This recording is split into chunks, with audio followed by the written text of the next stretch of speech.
Vitamin B এর কার্যকারিতা। ১. শক্তি উৎপাদন। ভিটামিন বি কোএনজাইম হিসেবে কাজ করে, খাদ্য ভেঙে শক্তি মুক্ত করতে এনজাইমগুলিকে সহায়তা করে। সেলুলার ফাংশন, এগুলি কোষের বৃদ্ধি, বিভাজন এবং বিকাশের জন্য অপরিহার্য, যার মধ্যে লোহিত এবং শ্বেত রক্তকণিকা গঠনও অন্তর্ভুক্ত। স্নায়ুতন্ত্রের সহায়তা। ২. ভিটামিন বি স্নায়ুর কার্যকারিতা, নিউরোট্রান্সমিটার সংশ্লেষণ এবং সুস্থ স্নায়ুতন্ত্র বজায় রাখার জন্য অত্যাবশ্যক। ৩.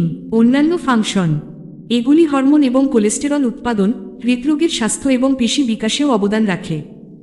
ভিটামিন বি কমপ্লেক্সের খাদ্য উৎস, পশুজাত পণ্য, মাংস, হাঁস, মুরগি, মাছ, ডিম এবং দুগ্ধজাত দ্রব্য অনেক বি ভিটামিনের ভালো উৎস।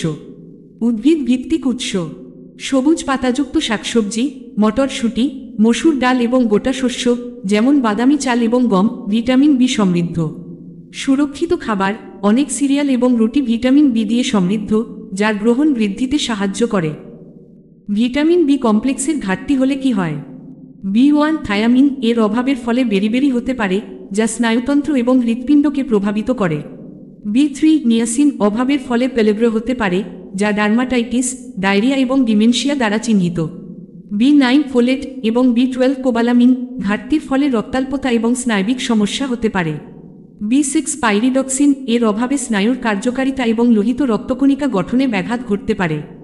বি7 বায়োটিন ঘাটতি কার্বোহাইড্রেট এবং ফ্যাট বিপাককে প্রভাবিত করতে পারে।